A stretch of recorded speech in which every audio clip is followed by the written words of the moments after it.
to release energy. Right? Release energy. So, protein equals glucagon, release. Carbohydrate, insulin equals store. Right? Fat, we can also consume. We'll call it healthy fat, the good fat, the fat that doesn't make you fat. Right? In this regard, is hormonally neutral. Hormone neutral, i.e. when you eat fat, hormones aren't released. It doesn't signal to a gland to release hormones, but the consumption of them acts like a seesaw for your base level hormones, helps balance base level hormones. Now our base level hormones, things like eicosanoids, blah blah blah blah. You can Google this, yeah. We don't need to go into it today. But let's just say, like, actually I won't even write base. Helps balance hormones.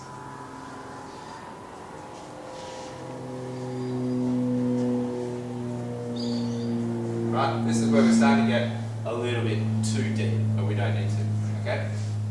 Hormonally neutral helps balance hormones. So if we are eating all three of these, and we're going to write here good fat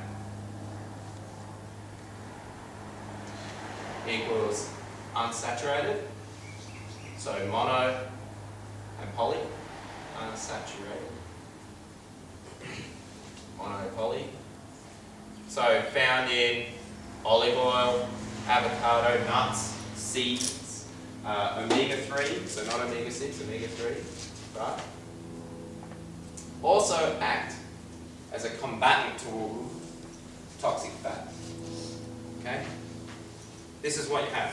Good fat versus toxic fat. So toxic fat is not saturated fat, right? It's the overconsumption, right, of or overconsumption of saturated fats, omega-6 fats, right, plus high GI, right? That's what happens. So we can combat it. Yeah? We've got the tools in front of us to combat our mistakes by over-consuming that here.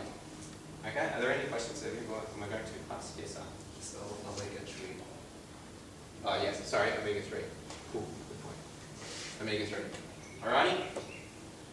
So the level, the parts of omega-3, DHA, EHA, what help out in this situation. They're anti-inflammatory, right? Is that DHEA? No. Oh, EHA? oh yeah. DHA. They're made up. There's about equal parts of omega-3. But you don't need to know. Just take a fish oil. Alright?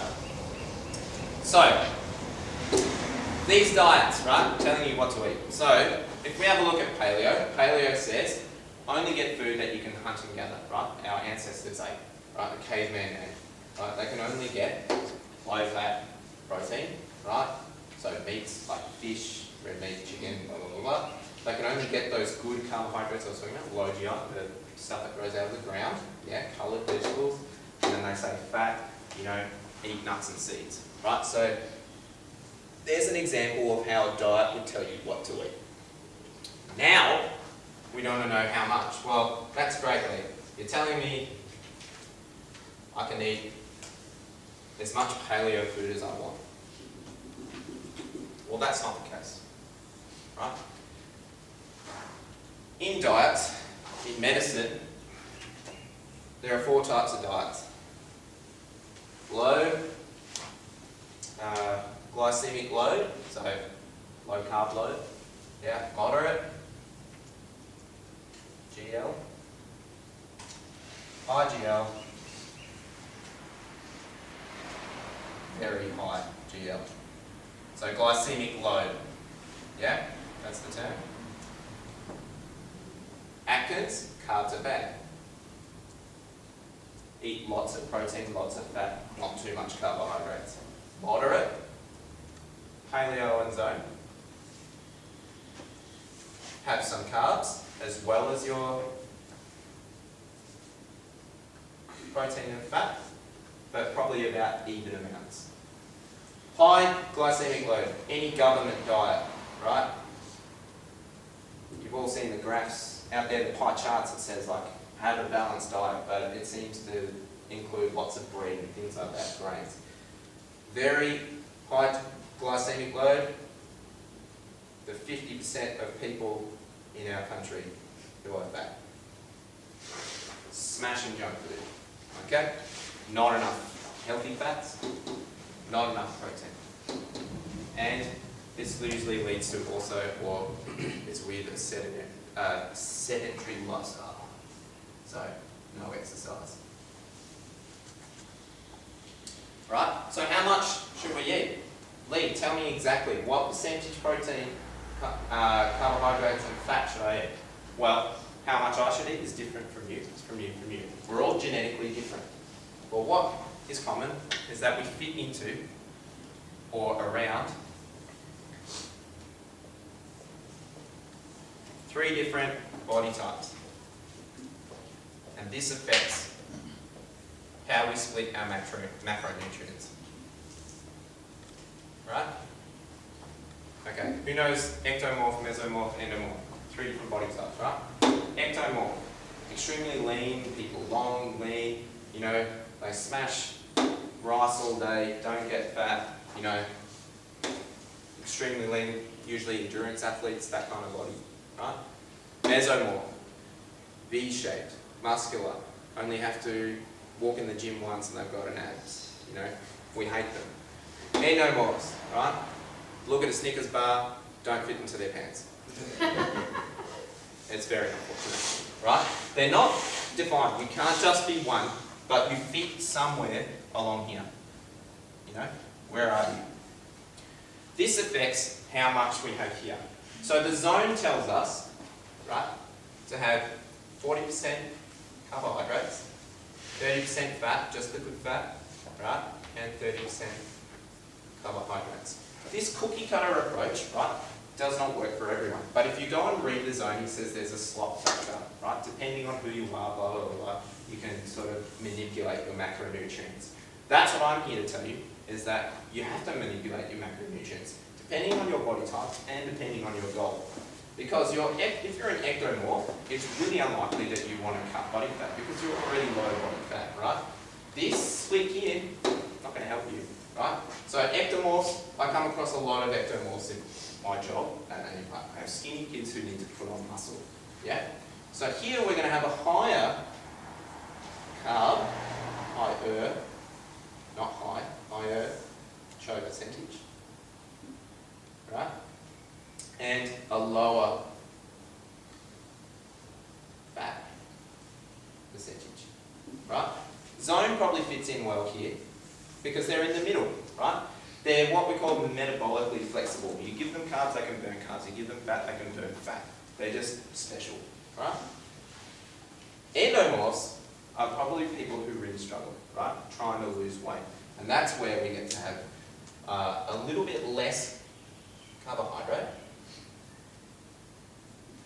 and a little bit higher fat, because the fat is going to actually keep their energy sources high and their system in a zone where they're going to burn fat as an energy choice, right? So if I was to draw a graph, it would just look like this, right?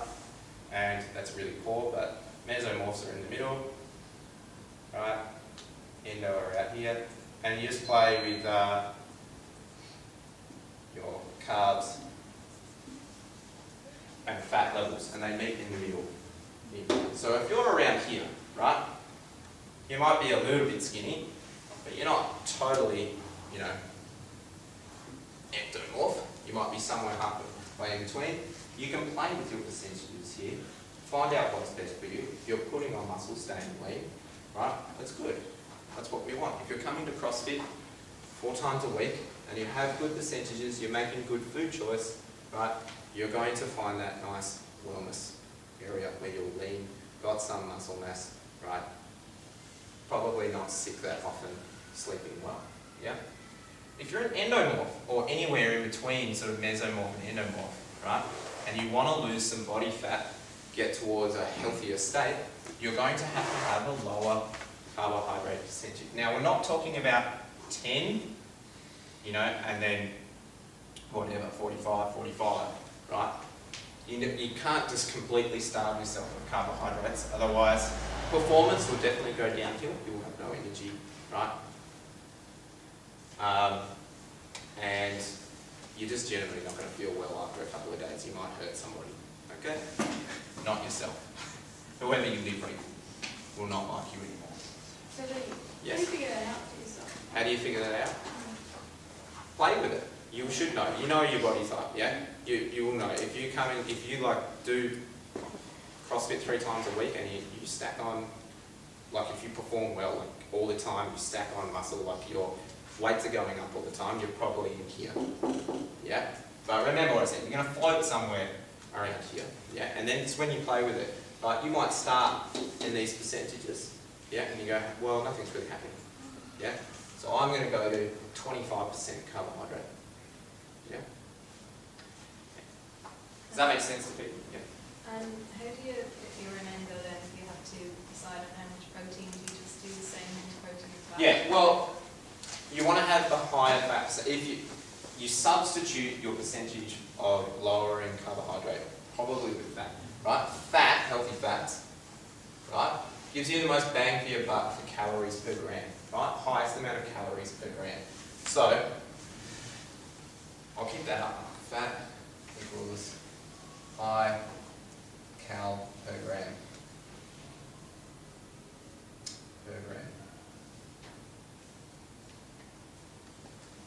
You're going to weigh yourself at some stage this week if you take part in a competition, and you'll do a bioimpedance test. So it's going to give you your base metabolic rate, BMR. That's going to tell you how many calories you need to stay exactly as you are, to stay the same, given your calorie out. So if I was to tell you everything about nutrition is calories in versus calories out, yeah, I'd kind of be right. Yep. If I had a diet of nothing but M&Ms, right, but I ate less than my base metabolic rate, so say my base metabolic rate was 3,000 calories per day, and I ate 2,000 of M&Ms. 2,000 cal. Right? Sitting here, I'm burning calories, right? I'm standing here talking to you, I'm burning calories. So your body is in neutral. If the car's sitting in neutral, you're still burning fuel, right? You don't have to be moving to burn fuel. If I'm burning more fuel than my body requires, I will lose weight, no matter what. You can eat M&Ms, you can eat 30, 40, 30 of paleo food, you can eat cardboard. It doesn't matter, you will lose weight. This, with good food, is optimal nutrition. Optimal. You're getting nutrient-rich food, yeah? Fruit and vegetables have more nutrients, like vitamins and minerals than breads, yeah? High fiber, things like that, yeah? So, down here, if I need to have 3,000 calories, right, I would say, okay, well I'm going to take 20% from carbs and 40, right? Show, fat, product. I'm going to do it for a week, see how I feel. I might lose a little bit of weight, it's only 1 week, yeah? I might be super irritable. I might not be able to go to work some days and say, okay, well that's not working for me. I might decrease the fat, yeah, and increase the protein, right? Get an extra, more release of glucagon, maybe a more satisfied feeling, right? This affects your feeling full.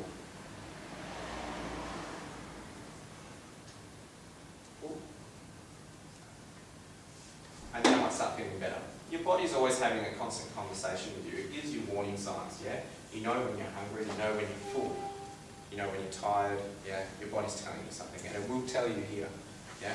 But when you first try, if you've never done paleo, you've never weighed and measured your food, right? And you've just eaten whatever, that first week's going to be tough, right? No matter where you are on this chart, okay?